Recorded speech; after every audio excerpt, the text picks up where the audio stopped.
and welcome to Bookish Sisters Podcast. I'm Aly. And I'm Jaime, and we are two sisters who love talking about books. Today we'll be talking about books that are perfect for holiday reading. Starting with Spectacular by Stephanie Garber. This one was so good. So this is part of the Caraval series. It's a holiday novella, and I think it's technically like book 4. I think you're right. So the synopsis for this one is, it's great holiday eve. Scarlet Dragna is planning a spectacular holiday celebration for the city. Donatella is searching for the perfect gift. Julian is looking ridiculously handsome in green. And Legend, well, sadly Legend is not fond of the great holiday. Tella is hoping her perfect gift will change his mind. Unfortunately, she hasn't found this perfect gift just yet. But is a great holiday eve, surely there's some holiday magic swirling around. So I think one of my favorite parts about this book was all of the illustrations that were throughout the whole thing. Yeah, same. And, when I picked this one up at the store, I did not know it was an illustrated, edition. Mm-hmm. I guess if I had looked closely and, looked it up beforehand. Right. I would have known, because it was, pretty clearly marked. But, as I was flipping through, once I got it home, I was like, oh my gosh, it's illustrated! I knew it was illustrated, but I didn't realize that it was, on every page. Mm-hmm. And it had, a color scheme that went throughout, and it was just really pretty. And, because we both got the Barnes & Noble exclusive. Yes. So, I don't remember exactly what's different about that one. Just the cover color scheme. Okay, so it's, mostly white with the green and red. Mm. And the other ones are not? Some versions are only, green typing on the white. Some are only red. And I like the foiling under the jacket, too. Mm-hmm. That was also a pleasant surprise. Yeah, I didn't expect that. I just knew it was in the Terrafall series, and I had to buy it, and then I had to read it immediately. So yeah. Everything about this book was a pleasant surprise for me. So this story focuses on Tella and Legend. And I was a bit surprised by how much I enjoyed it, seeing how Tella was not my favorite character in the series. I know! That surprised me too. But I really liked it. And I liked following her. Because in the Caraval series, the books that followed Tella, as the main character, I didn't really care for her as much as the original one. Mm-hmm. Yeah, the first book was my favorite in that series, until Same. this one. Honestly, this one might have surpassed Caraval for me. Seriously? Yeah, it was, delightfully whimsical and festive. So, it's perfect. Yeah, I was smiling the entire time, and it was such a cute Christmas read. And I feel like the author's writing style kind of, makes it feel like it's a fairy tale because it's full of magic and all of that. Yeah, the whole series is kind of, fairy tale-like. I know. I think that's probably why I like it so much, because I am a huge fairy tale nerd. Yes. And, I would say at least 500 books in my personal library are fairy tales. Yeah. So, do you think this book would have been good if it hadn't been illustrated? I don't know that I would have enjoyed it as much if it weren't for the illustrations. Because, yes, it was a cute story, but the illustrations helped bring it to life. Mm-hmm. And I don't know if I would have been invested in the story and with Tella as a character if I didn't see. Gotcha. See, I feel like I still would have liked it just as much, because I really liked the story itself and the characters, which is what I found surprising. But I was really into it. I feel like I read it in, one sitting. And I saw, a lot of people have problems with this one, because they feel like it's more... Caraval is a YA series, and a lot of people feel like this one is a little bit more grown up. I guess maybe that's why I liked it so much. Because it is a little bit more grown up. Because when I first read Caraval, I was primarily reading young adult. And now I feel I don't read young adult as nearly as often. I bounce around from every age group, I feel. I have a harder time a lot of times connecting with those characters. So maybe that's why I liked it, because maybe it did feel a little more grown up. I don't know. Who knows? I just remember I was surprised by how much hate this book had at times. Yeah, because I thought it was delightful. I loved it. 5 stars. It was spectacular. Easily 5 stars. So in this book, Tella is looking to get Legend the perfect gift. Do you like holiday shopping? Do you find it easy or hard to find people the perfect gift? I love seeing people open their presents. Me too. But it can be so stressful trying to find people the perfect gift that they will actually like. Mm-hmm. But, like, seeing them open the gift that, like, I feel is, like, perfect for them, Mm-hmm. like, I'm just so happy. I think it's not necessarily so hard, at least initially, to find people good gifts. But when you're having to buy birthday, Christmas every year for the same people, then it's like, okay, I've already gotten you everything. What can I get you? Like, I've already given you all the perfect gifts. I'm always worried that they're not going to like what I get them. Mm-hmm. So, like, I'm always like, will they like it? Do I get it? Do I not get it? And then I hesitate, and then, like, I leave the store empty-handed. Mm-hmm. And then I'm like, no, I should have bought it. And then I have to go back and try and find it again. And then sometimes you can't. I know.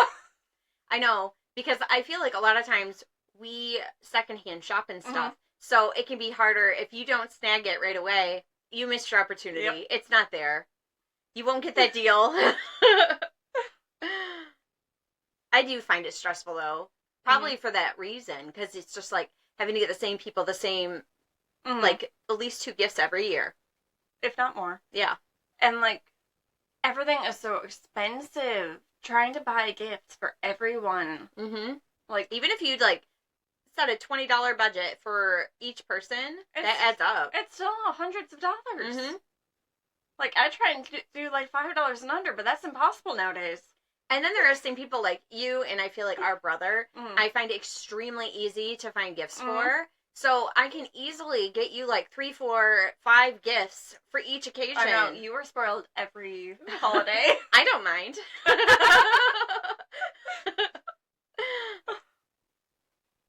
So what's your favorite thing about the holiday season? Do you have a favorite tradition? So I love our family getting together, like, at all the holidays. Mm-hmm. And, like, I love when we, as, like, siblings, are baking, like, Christmas cookies and stuff. Yeah. Like, that is one of my favorite traditions that I've started. I know, we didn't get to do that last year because I was so ill. Maybe this year. And then I also love, like, going to see Christmas lights. Mm-hmm. Whether it's driving around or even, like, walking down like, in a town. Or even at the zoo when they decorate that. Yeah, we did. I remember I did go with you and do that one year. Yeah, my husband and I started that tradition. Yeah, it was freezing. But it was fun. It was cold. Okay, but you were, like, in a wheelchair that one time I went, so you didn't have to walk around in the freezing. You had, like, a blanket on you and stuff. Okay, that is true. And we stopped at, like, all the hot cocoa stands. I'm not patient enough to drink hot cocoa. I always burn my tongue. Oh, I always burn my tongue, too, but that doesn't stop me from drinking it. It's like, after the first sip, I'm like, I can't even taste the rest of it. It's fine. But I love, like, the overall vibes of the holiday season, especially Christmas, and getting together as a family. Because we typically will, like, gather for a meal and exchange gifts. On Christmas Eve, so we have Christmas Day to do whatever we want. Usually it's, like, you know, a lazy morning, exchanging more gifts, and then... and then sometimes we will get together again, but not every time. Yeah, that one's time for random. Yeah, we just If it happens, it happens. If it doesn't, it doesn't. Which is quite alright. So, let's kind of do, like, a holiday this or that. Okay. So, decorate the tree or decorate outside? I'm going to decorate the tree. Every time. I usually have, like, 2 trees going on in my house. Usually I have, like, a more traditional-looking one with, like, more, I don't know, a hodgepodge of ornaments and more, it's, like, primarily red and green and silver or whatnot. Yep. And then I have, like, my pretty tree, which is all, like, silver and light blue, and it's got, like, mermaids and, like, all of the sea. Yeah. Jellyfish. It's just pretty. I'm, like, feel like I'm always recruited to help people with their Christmas tree.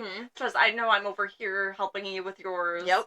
Sometimes I'm at my brother-in-law's helping him. And then I'm usually helping Mom, too. Yep. Although I rarely have a tree of my own to decorate. So, I just benefit from helping everyone. Well, your tree, like, got ruined last year, didn't mine got flooded. We'll have to get you another one. I know. I got that one for $10, and it was, like, a giant one. It was, like, 7 some feet, I think. Yes. My $10 tree that I never got to use. One of mine was gifted to me, so we got it for free. And that's, like, our main tree. And the other one we bought, but it's like just skinny, tall and skinny, because I don't have like a lot of space in that other room. I don't know. I like having options. So, ice skate or sled? I'm not a huge fan of either one, but I think I would prefer sledding because there's less risk of falling and like injuring myself. But you have to hike up the hill. Yeah, that's and then you have to like fly down and like not run into people, and you can lose your sled. See, and then you like are tumbling down the hill. I don't have much sledding experience, but like I didn't have any problems, so although ice skating, I always fell down. See, I haven't gone ice skating like a ton, but I never really fell down when I did ice skate. No, I only did it once or twice in high school, and it was not a pleasant experience. It's just cold. Both experiences are cold. Well, it's winter. Yeah. So. With the snow and the ice, it's cold. But I don't feel the need to go sledding. I don't feel the need to do either one. Yeah, I guess I don't either. But like, if I had to choose which one not to do, I would say I don't want to go sledding more. That's fair. Gingerbread or sugar cookie? I don't even know. Have I even eaten a gingerbread cookie? Quite honestly, I don't know. Like, I've decorated them. Mm-hmm. I've made gingerbread houses. I think I like gingerbread cookies more to eat, but I like making sugar cookies more. I think it depends on the sugar cookie whether or not I like it, like to eat it. Because I've had like amazing sugar cookies, and then I've had some that were like flavorless. I think it depends on the icing, because I don't like frosting, but I don't mind like royal icing. Mm-hmm. But like, it's not my favorite. But I do find it fun decorating them. Especially, like, with all the tricks Grant learned, our brother, Grant, because he, like, brought over all this fancy supplies, and we were, like, decorating them like pros that one year. Yes. Although my decorating job is always questionable. Mm-hmm. But it's so much fun. It is. That's all that matters, is the experience in the end. So, peppermint mocha or hot cocoa? Hot cocoa. Definitely. I like the idea of a peppermint mocha, but it turns out I do not like those flavors together. Do you need marshmallows in your hot cocoa? Yes. Like the mini? They have to be mini ones. Yes. Or if it's a jumbo one, I have to like tear it up into pieces so it still like dissolves. Otherwise, you just have a giant glob floating around. Which is it's not good. Then it's like with each sip, you're like trying to bob for it or avoid it. And I have to have like windmill cookies to dip into my hot cocoa. Mm-hmm. With Dad and Grandpa. Yeah. And I know they're not always very easy to find. No, I can only find them at the dollar store sometimes. Mm-hmm. Or at, like, small, like, markets. Mm-hmm. But at the markets, you pay, like, $7 and you get, like, 12 cookies. Yeah, that's a lot. I can't justify that. So, night by a cozy fireplace or a small town tree lighting? I'm going to go with the cozy fireplace. Yes. Because I don't really want to go outside. Like, I like the idea of going to, like, a small town tree lighting. I've never been. Yeah, I haven't either. I love the idea of it, though. But I also hate being outside in the cold because it makes me, like, shiver, like, from the inside out. And there would be a lot of people. And I don't like the crowds. But I don't mind it when I'm, like, looking at the Christmas lights. Mm-hmm. So maybe I would be okay with it. Maybe. Yeah. Or I can just read by a fireplace and watch a Christmas movie. Yeah, I like the idea of just sitting at home on the couch with a blanket on in front of the fireplace with a cat in my lap. That's the way to go. That's where I'm happy. Yeah, so I would be happy with either one. So, do you like in-store shopping or online shopping for your presents? In-store shopping. Mm-hmm. I like the convenience of online shopping, but I get so overwhelmed because I have to know exactly what I'm looking for. Otherwise, I'm just scrolling through endless pages of products. Mm-hmm. And I still don't find anything. Like, I get overwhelmed when I'm in the store. I get even more overwhelmed when I'm online. Right, and you don't know exactly what you're getting when you can't, like, see it and touch it.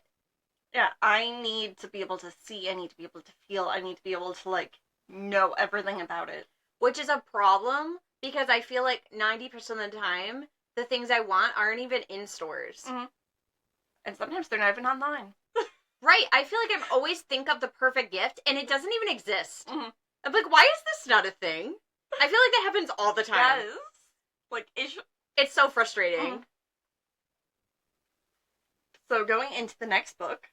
So 2 contemporary romance holiday reads that we both read and enjoyed were Holiday Star and Holiday Wedding by Dr. Melissa Dymond. These ones were so cute. I know, I really loved them. So the synopsis for Holiday Star is, 1 doctor, 1 movie star, 1 house, 1 month until Christmas. What could go wrong? Dr. Gwen Wright is having a not-so-merry Christmas. For the month of December, she's alone, house-sitting for her mother and new stepfather. Her surgically precise world gets a plot twist when Caleb Lawson, a world-famous movie star on the run from the paparazzi and his secrets, crash lands in her kitchen. Besides being a Hollywood heartthrob, Caleb is also her stepdad's nephew. He thinks he has as much right to stay at the house as she does, but as far as Gwen's concerned, she's the landlord and he's the squatter. The more they are forced to share the small space, the more Gwen is drawn to the moody celebrity. Sure, sometimes he can be a Grinch, but when Caleb finally touches Gwen, it makes her jingle bells ring. But the future looms like a foggy Christmas Eve. With no red-nosed reindeer to guide them, can Gwen and Caleb overcome their differences? After all, she's ordinary, and he's a star. For them to fall in love is going to take a Christmas miracle. I enjoyed this one. I know. So, some of, like, the main, like, plot points or things worth mentioning about Holiday Star and Holiday Wedding is that they both have 2 versions.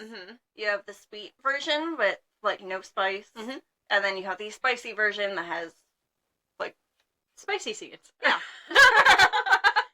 So, the sweet closed door, like, has no language and only kisses. Yep. Where the spicy open door has explicit language and some sex scenes. Yeah. And we both read the spicy version. Yeah, because that's what we were sent. But I feel like you probably would have enjoyed the sweet version more. I think you're right. So, obviously, it was a Christmas romance. He falls first. And it's a celebrity romance, obviously. Yeah. It's also a medical romance. Enemies to lovers. Forced proximity. And Grumpy Sunshine, which is our favorite. Yep. So, it's no wonder we loved this one. I know, and I love it when the Grumpy Sunshine is paired with forced proximity. Because they're forced to interact. Right. And then you really get that dynamic. And then some of the tropes for Holiday Wedding is it's more of like a suspenseful romantic comedy. Yep. You have the dual point of view. And forced proximity. And mental health rep. Which I love seeing in all books. Me too. And you follow 2 different couples, which I wasn't expecting in this one. I know. It caught me off guard at first. This one also had Grumpy Sunshine. And 1 bed. So having read both of these books, did you prefer one over the other? I think I liked the first book, Holiday Star, a little bit more. But I think it's because you were only following 1 couple. Whereas in Holiday Wedding, we were following 2. I think that it was the same for me. But I think we both liked how both books had the Grumpy Sunshine. I know. I feel like all books should have Grumpy Sunshine in them. But then we might get tired of it. That's true. But I feel like I'm always grabbing those. Because once I find out it has Grumpy Sunshine, I'm like, oh, I want to read that one. Yep. It's always my favorite. Add to cart. It's a cart. So do you think more books should have the option of sweet versus spicy version? I think it's a great option that more books should have. Because not everyone likes the spicy books. And, like, the fact that it's an option for people to reach for a spicy or a sweet version of the same book, I like that they can enjoy the content and still be comfortable. Right, they're not having to, like, skim over all of, like, those scenes that they're not wanting to read. I know with some people, the spice can make or break a book. Like, if it has it, it's automatically a D. And then on the other side, you also have people that want that in there, and if it's not in there, then that's what keeps them from loving it to the, it's not a 5-star read for them because they wanted more of that in the book. Yeah, so having that option is incredible. But I can also see why it wouldn't be an option for, like, most books. Because then I feel like they're having to, like, rework a lot. Yeah. And then print extra. Yeah, like, I imagine it would be more costly. Especially for, like, bigger publishers. Because then you have to gauge how many of which version you have to print. What stores would have to figure out what their audience is. Which ones to buy and sell. And you'd have to make sure it's very clear Mm. that there are two different versions and that Yes. you're getting the one you want. It'll have to be very clearly labeled. Wouldn't that be a surprise? But I've had a couple books that I had the option. Mm-hmm. So what are some of the struggles that you may encounter when dating a celebrity? Could you see yourself ever dating a celebrity? I would absolutely hate the lack of privacy. Mm-hmm. Like, that would be the big thing. Like, I couldn't see myself dating a celebrity. Right. And the idea of having no privacy and people always in my business, I would hate it so much. Right. I feel like you said, privacy would be a really big thing. Mm. Especially because I'm a really private person. Mm-hmm. And I imagine it would be hard, like, seeing and hearing all these different things in the media, like, Yes. speculating about you or even them with other people and stuff. Like, wouldn't that make it hard to know who to trust? Yes. And I feel like I would have a hard time not listening to some of that. Mm. And I feel like you'd be a little bit more insecure. Oh, for sure. And like, no thanks. Yeah. No. Just avoid it altogether. Yes. Not that we have to worry about that anyways. So another holiday romance that I read and really enjoyed was My Favorite Holidate by Lauren Blakely. I don't know that I've heard of this one. I listened to this one on audio while I worked on a Wizard of Oz puzzle. Oh, how fun. It was fun. And so you have fake dating. It's a billionaire single dad. It's an office romance, small town, only one bed, and like revenge dating. Revenge dating, that's new. I know, it's not a trope that I've encountered very much. Yeah, it's like all the other tropes are like some of my favorites, and I'm like, wait a second, revenge. Yeah. So the synopsis for this one is, wanted, one hot billionaire to pose as my Christmas boyfriend. Must be willing to make my cheating ex jealous when you kiss me under the mistletoe at all of the holiday parties. Bonus points if you make him cry. To my surprise, my billionaire boss is more than up to the challenge of coming down the chimney as my holiday boyfriend. The sexy single dad desperately needs a +1 at a Christmas Eve wedding, where he's the best man and I'm the maid of honor.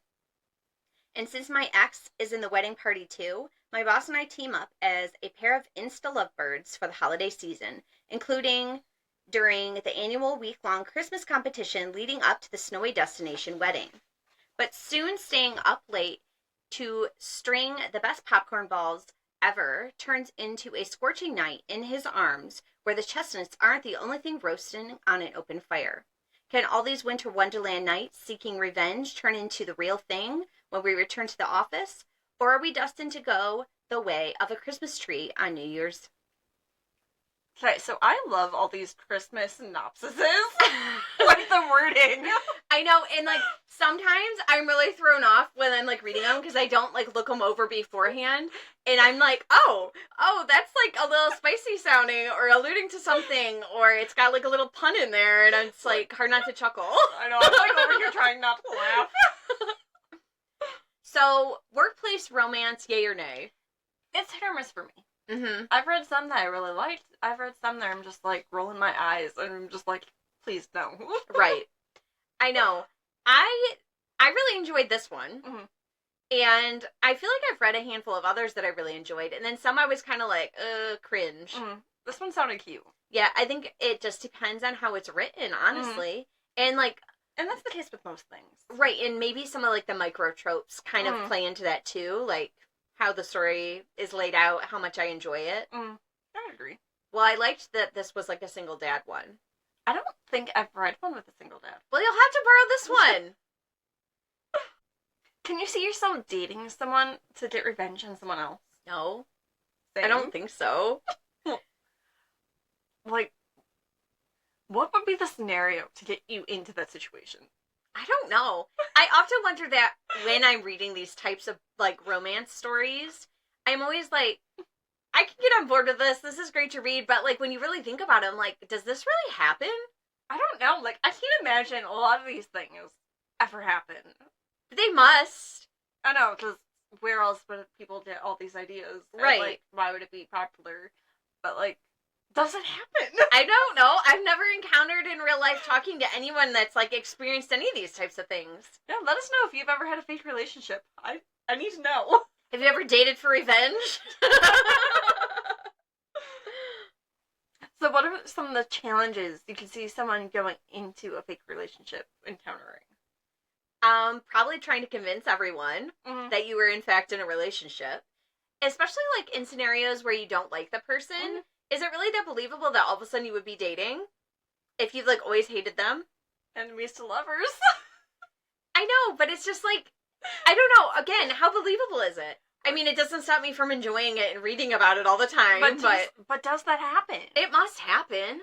But does that happen as frequently as we read it? And I feel like, obviously, another challenge would be, like, if real feelings, like, you start to get real feelings for the person. That would be so confusing, because then, like, what's real, what's not? And do they feel the same way? Right. Are they just playing along, or do they have real feelings? And then, like, there's, like, a whole trust dynamic that you have to navigate. I just don't know. Like, no thanks. And think about, like, the time in scheduling that would have to be involved. It was, like, you would have to put, like, effort into, like, making a show of it. And then you'd have to, like... It would be like being in a real relationship, like, how often you're together. Right. You'd have to make sure people are seeing you together. So you were thinking, like, restaurants or going to parties or different things where you know other people that you're trying to convince are going to see you. That's a lot of time and effort. And then you're probably going to be posting about it on social media, and then, like, all of your friends, followers, whatever, are going to be knowing about it. Yep. And then, like, where does it stop? Yeah, it's just a whole confusing mess. I don't think it's for me. Same. So, one that I recently read and absolutely loved was The Most Wonderful Crime of the Year by Aly Carter. I really wanted to read this one. I was sad I wasn't sent it. I was jealous that you got it. I think you would like it. So the synopsis for this one is, the bridge is out, the phones are down, and the most famous mystery writer in the world just disappeared out of the locked room 3 days before Christmas. Meet Maggie Chase and Ethan Wyatt. She's the new queen of cozy mystery, and he's the big-time thriller guy. She hates his guts. He thinks her name is Marcy, no matter how many times she's told him otherwise. But when they both accept a cryptic invitation to attend a Christmas house party in the English estate of a reclusive fan, neither is expecting their host to be the most powerful author in the world, Eleanor Ashley, the Duchess of Death herself. The night the weather turns, and the next morning Eleanor is gone. She vanished from the locked room, and Maggie has to wonder, is Eleanor in danger, or is all this some kind of test? Is Ethan the competition, or is he the only person in the snowbound mansion that she can trust? And as the snow gets deeper and the stakes get higher, every clue will bring Maggie and Ethan closer to the truth and each other. Because this Christmas, these two rivals are going to have to become allies if there are any hopes of saving Eleanor. So I need you to read this one. It sounds really good. Like, I think you would like it. It's the perfect blend of cozy mystery and romantic comedy. I was smiling and laughing the entire time, and I was just, like, loving it, because it blends everything I love into one book. It was an atmospheric mystery. It was locked room. You had, like, the forced proximity and the enemies to lovers. And, like, he falls first. I remember when I first saw it, I was really drawn to the cover. And Yes. that is what made me want to read it before I even knew anything about it. The cover reminds me of a Christmas movie. Like, I know, it looked really cute. It drew me to it. So, like, if you were to... Would you accept a cryptic invitation to attend a Christmas house party? Why or why not? I think it would depend on who I thought sent it. And, like, can I bring a friend? Yeah, I'm not going alone. We rely on the buddy system for everything in life. That's how we were raised. Like, very rarely will you find one of us alone anywhere.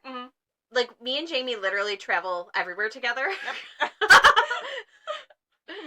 Rarely venture out alone. You did sometimes when I was really sick. I felt so weird. Like, I was having anxiety because I was alone, and, like, I don't know what to do with myself. I'm at the bookstore. I'm fine. I'm always here. But it's not. It's weird. I can't say I've ever gone to a bookstore without you. Like, alone. I either go with you or I have my husband or someone go with me. Yeah, it's weird. So, would you ever team up with a rival to solve a mystery? Probably, if I thought that they would actually, like, be helpful in solving it. And, like, if I didn't think I could solve it easily on my own. Yeah.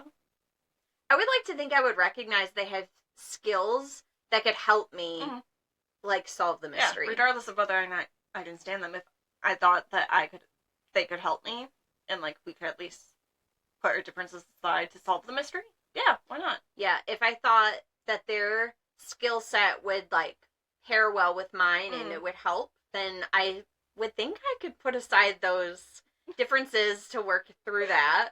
Especially in, like, a situation of, like, life or death. I would think that I would be able to do that.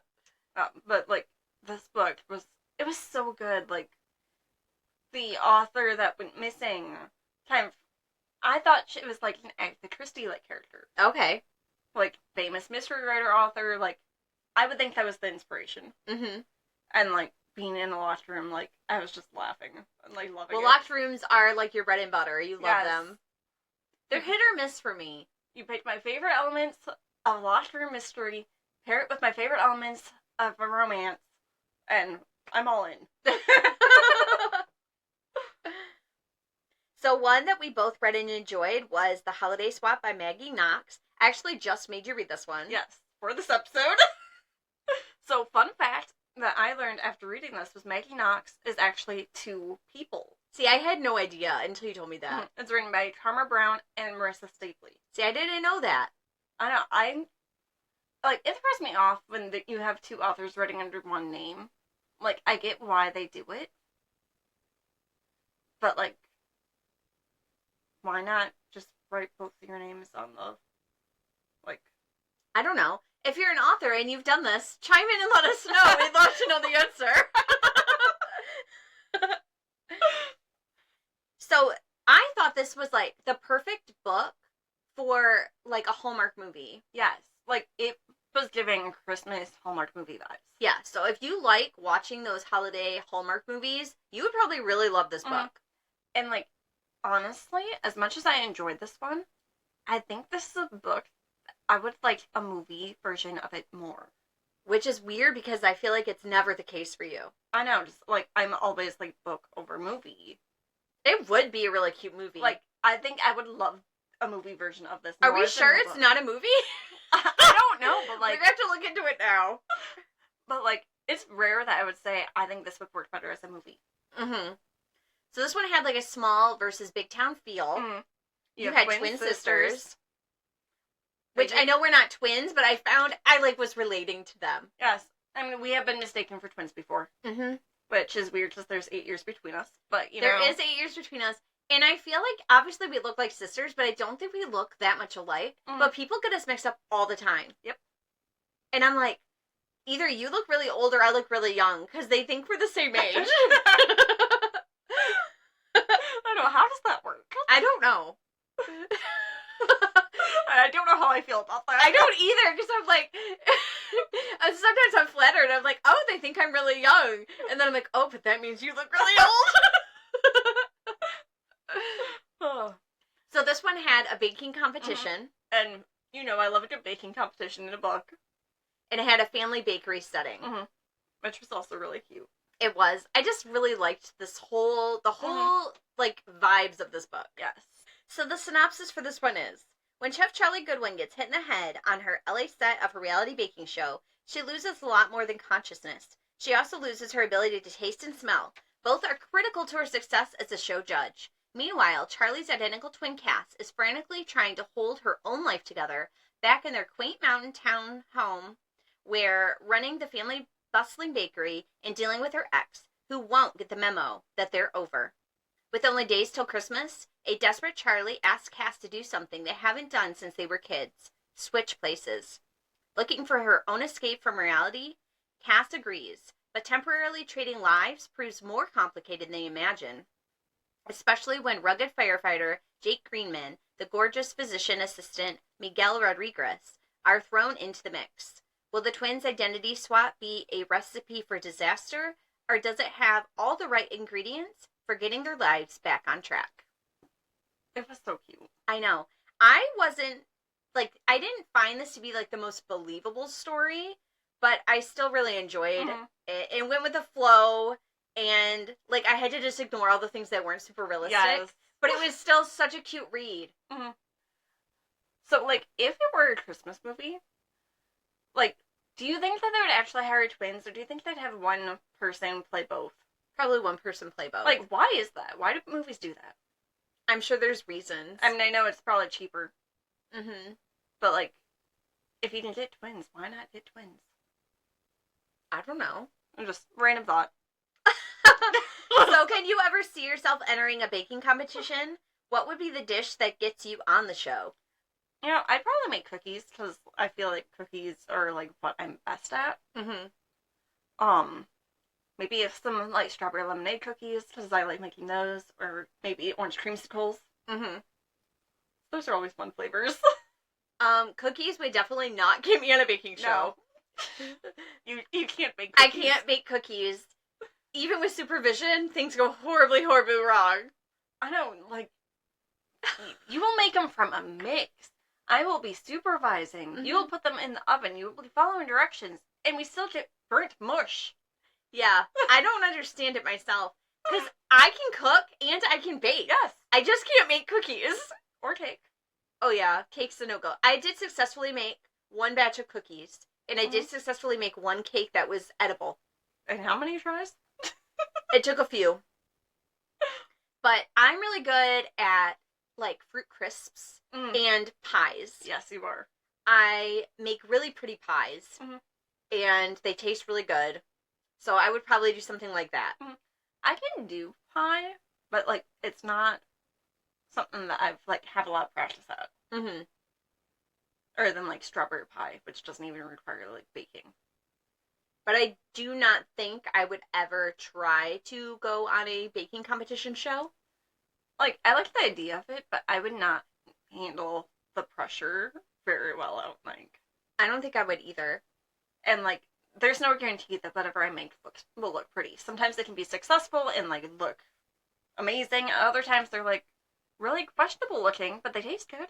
I feel like they may not eliminate me immediately just because I would be hilarious to have on the show. Because I'd be, like, the one person running around where everything is going horribly wrong and, like, I'd be having a meltdown.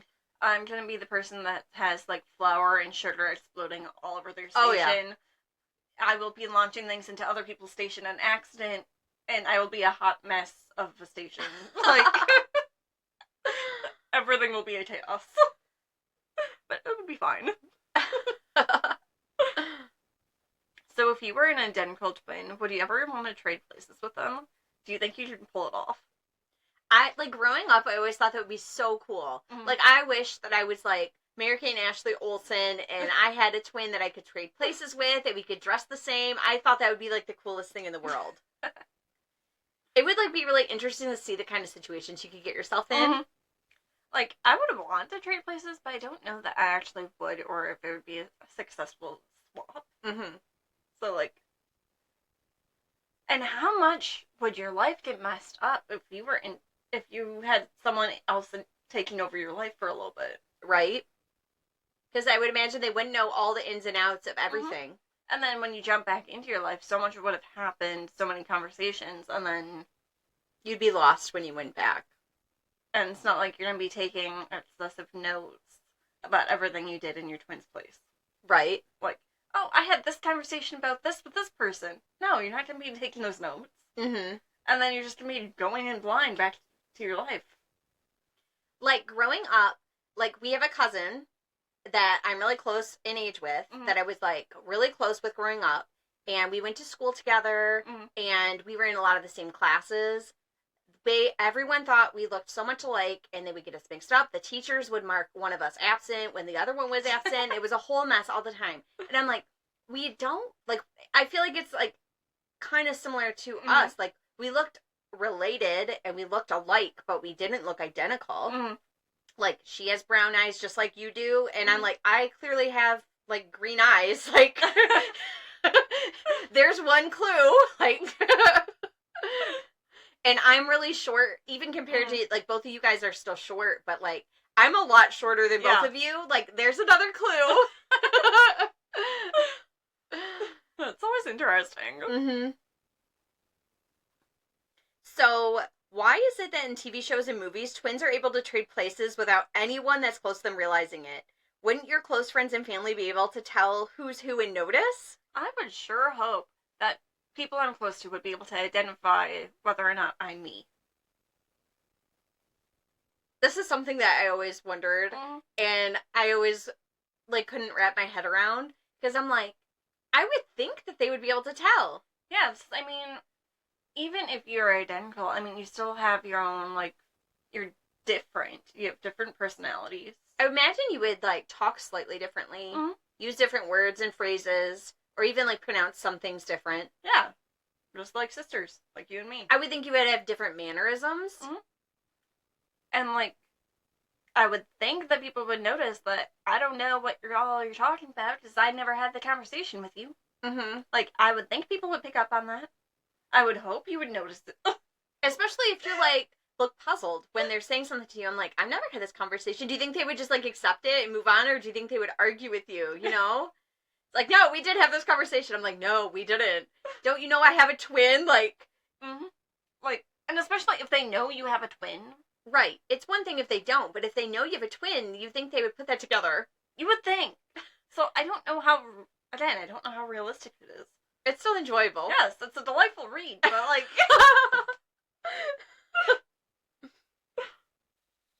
So one that I loved and I made Jamie read recently was a book in the Curvy Girls series by Kelsie Stelting. And this is like a young adult holiday novella full of like sweet romances. Yep. And the first one is called Santa Loves Curvy Girls. And then you have a Curvy Carol. And then you have a Curvy Wonderland. So I had you read Santa Loves Curvy Girls. Yeah. So the synopsis for this one is, everyone knows that if you want a Christmas wish to come true, you go to Garland, Maine, and make a wish as the star is placed on top of the Christmas tree in Cider Center. And this year, I made an impossible wish that if all my friends and I would fall in love before the holiday was over. The only problem? No guy at school has ever looked at me the way long enough to be interested in me. Now I'm worried this might be my first Christmas wish that won't come true until I start working in Santa's workshop. And Santa? He's not a pudgy, hairy old man. He's a hottie in a red suit with captivating blue eyes, a stunning sense of humor, and a smile that makes me melt like the snowman in March. Unfortunately, the other Garland tradition is that no one can know Santa's true identity. I'm falling for him, but if he tells me who he really is, he'll break the most sacred tradition in Garland, and without knowing him, this relationship will never be more than a winter fling. How can my wish come true when I'll never know who Santa really is? This one was so cute. Like, I know, they're all so cute. It was so sweet. I know, I told you would love it. It would give I knew it would give you the goofy grin, and you would, like, breeze through it, because it's not very long. I feel like I read it within an hour, honestly. Well, I've got 2 more of them. You can borrow them and read them, too. Oh, I will be. So what is your favorite element in a Christmas holiday setting? Well, Christmas is my favorite holiday, so I pretty much love anything that encapsulates, like, that whole feeling of Christmas. Like, small town, family gatherings, cozy fireplace with, like, a Christmas with Christmas lights all over it, presents, snow, like, anything that just feels like Christmas. Like, I love snow on Christmas Day, but I hate, like, snow and cold in general. I love looking at the snow, but I don't want to go out in it. I don't want to drive in it. I don't want to walk in it. It gets all over the bottom of your pants, and it's on the side of the road, and it's all, like, gray mush. And yeah, and then you have, like, the salt that gets stuck to everything, and it stains your shoes, and there's ice, and you can slip, and, like, it's just awful. We're veering away from what we love about Christmas, though! But I love to be able to look at it outside. Yes. I just don't want to live in it. And I love, like, all the Christmas lights and Christmas trees and the Christmas music. Oh, I love the Christmas music. Like, you can't listen to Christmas music and not feel, like, happy. Especially if you're, like, at least me. You don't always sing, but I'm a singer. I love to sing, so... It's comfort music. It is. It's just happy and cozy and everything I love. When is it acceptable to start listening to Christmas music? All year round, of course. It's like, once it starts to become fall, like, I'll put pumpkins and decorate pumpkins and stuff, but it's, like, kind of already Christmas to me. Once it's cold out and I can start wearing sweaters, Christmas music is fair game. I feel like once it's Halloween... Oftentimes, I set up Christmas. I'm one of those people. I feel like my husband feels like it has to wait until after Thanksgiving and then like Christmas is fair game. But then you only have it up for like a month or so. That's not enough for me. I love Christmas too much. I mean, there does become a point where it's like, sometimes it's like, once Christmas is over, it's like, okay, it's already been up for a while. I'm ready to be done with it. The house feels cluttered. It's harder to clean and dust. Let's just pack it away. And then, of course, like, I get tired of the cats eating the Christmas tree and, like, all the things. So sometimes I'm just like, okay, it's done. Yeah, but your little just loves to eat the Christmas tree. And try and get the bulbs off. Like, the way we have to, like, zip tie everything to the tree so we can't get it off. It's, like, a whole thing. It's awful. But your tree always looks so pretty. I try. I set it up right in the middle of the house so you can enjoy it from everywhere. So, do you like it when books in a series each focus on a different couple? Or do you ever wish, like, other books in the series would continue to focus more on your favorite couple? You know, I do like it when they follow different couples. Like, I feel like sometimes I like it when, like, I get more of the initial couples, like, story. But I don't usually feel like I need it. Like, they had their happily ever after. I'm happy to move on.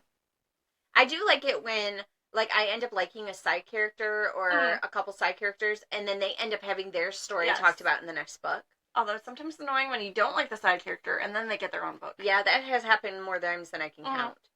But that's not the case here. Yeah. You're gonna love them all.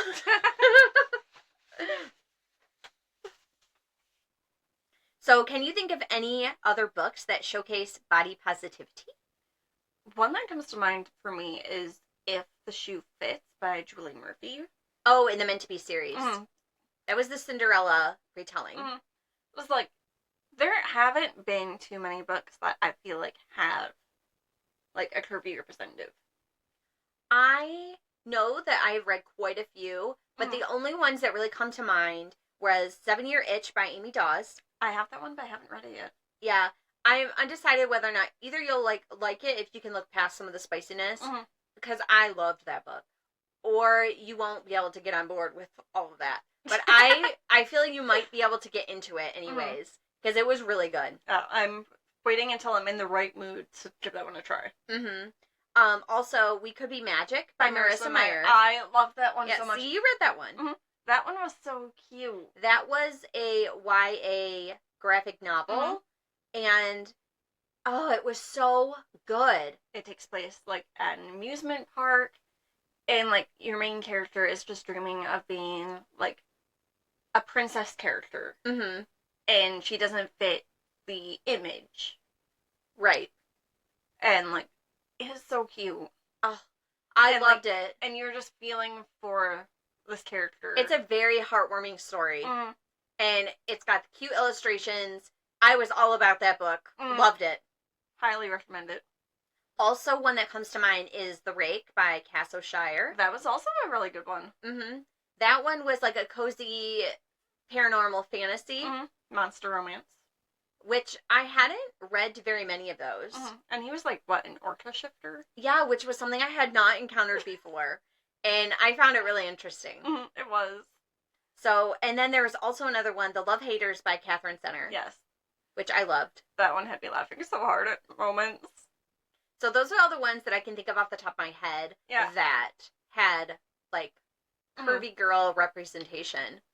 Also, Hedging Your Bets. I can't remember the author name. Oh, yeah. But I feel like, although, like, you had your curvy representative, like, the body positivity wasn't, like, I had mixed feelings about. Because I felt like she was kind of down on it. She was. But, like, she began, like, over time, she got, like, more confident in herself. But, like, that one was also one. Yeah. That one probably didn't stick out to me because it felt like it wasn't super positive until towards the end. And, like, the wording they chose, like, to describe her. Like, I don't like it when they call your main character fat. I don't like that either. That does not feel positive. Right. And, like, I don't know. I guess I have a hard time relating to a lot of the mindset of the curvy characters. Like, I'm a curvy girl, but I feel like I don't really struggle with like, body positivity. I feel like I'm fairly confident. And like, this is what I look like. Take it or leave it. Yep. I just embrace all the curves. We try. So I have quite a few holiday reads that are on my TBR. Same. Some of which have been on my TBR for a long time that I'm hoping to get to. Yeah, hopefully you'll read them this year. I hope so. If not, maybe next year. So one that has been on my TBR for literally years is In a Holidays by Christina Lauren. So I really want to read this one because I've really liked a lot of the other books that she's written. Or that they... See, this is one of those I get confused. Do I refer to it as a her or a them? Because it's two people that actually write it. I get confused knowing that now. I know. Like, I still think of Christina Lauren as one person, even though I know it's two. I just get confused. Well, anyways, I really liked The Paradise Problem, and Tangled Up in You. I love Tangled Up in You. So I'm fairly confident that I'll really enjoy this one. And I've heard such good things about this one. Yeah, it's been years since it's been on my shelf. I feel like I picked it up at least like 3 years ago. It's been a while. Yeah. I feel like that was the first Christina Lauren book you ever owned. I think it was, and yet I still haven't read it. Imagine that. Like, I don't even know what this book is about, other than I assume it's a holiday romance. Because I go into all of the books blind. I don't want to know anything. I know. If I know anything about a book, it's like the author name and the maybe like 3 key tropes. Like, that is the most. And the genre. And that's about it. Because otherwise I feel like I've already read it. I'll read it before. Yes. So I don't want to read the back. I don't want to know too much about it. Another one is How My Neighbor Stole Christmas by Megan Quinn. I have quite a few books by this author on my shelves, which I haven't read any of them. I've heard amazing things about this author. Yeah. I have at least 2 or 3 books. I've heard her books are, like, super, like, funny and very spicy. Okay. So everything I like. So I feel like I'm really going to like this one. I know this one has enemies to lovers, fake dating, forced proximity, and a secret relationship. So I should love it. Yeah, everything I love. Yeah. So I'm hoping to get to that one. And then I also really want to read The Christmas Fix by Lucy Score. I've had this one on my shelf for a little while. I've read other books by this author, so I'm hoping that I'm going to get to this one. Although it is book 2 in the Fixer series, so I need to read Mr. Fixer Upper before I can read this one, which I have. I just haven't read it. So I need to read that one first. So I don't have as high hopes that I'll get to it this year because I have to read another one first. It's next year's goal. Yeah, it's on there. So this one has the single dad trope, enemies to lovers, and Grumpy Sunshine. So, like, all of your favorites. Exactly. So, like, you should love it. Yeah, it's a wonder it's on my shelf. So, like, one of my TBRs is Royal Holiday by Jasmine Guillory. Like, I loved By the Book by her. So, I feel like I will love this. I have that one on my shelf, too. Do you really? Yes, I do. It's on the... I can see it. So, like, I want to read that. I've only read the one book by her. We should read it together. We should. We probably won't. I know, but it would be a motivator. Keep us accountable. The Christmas Tree Farm is another one by Lori Gilmore that I love. The Pumpkin Spice Cafe. Oh, okay. And, like, I also really enjoyed book 2. So, like, book 3 is the Christmas one. I'm looking forward to reading it. I still haven't picked that series up. I have the first one, but I haven't read it yet. I think you will really like it. Well, I've read 2 other books that are, like, supposed to be comparable to that recently, like fall ones, so I'm thinking that I'll probably dig it. I think you will. I also have the Christmas Murder Game by Alexandra Benedict. It's a Christmas time locked room mystery. So everything you love. Yes, I should absolutely love it. I don't think I've heard of that one. I feel like I must have picked it up at the used bookstore. And I was like, oh, it's a Christmas locked room. And then I bought Sold. It. Yep. And then I also have the X-Mix Holidays by Zoe Allison. It takes place in the Scottish Highlands. Okay. So... You've been into a lot of the Scottish books lately. So, like, I'm bound to love the setting, but it's also a second chance romance, which is not my favorite. So, like, there's a chance that I could absolutely hate this book.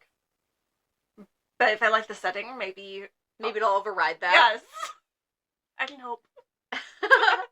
So what are some of your holiday hopefuls? Let us know in the comments below or leave us a voice message, and we may even feature it in a future episode. Thanks for tuning in to Bookish Sisters Podcast. Please make sure to follow us on Instagram, Facebook, and whatever streaming platform you're listening to us on. Tune in on December 8th for our So You're Cursed episode. Happy reading!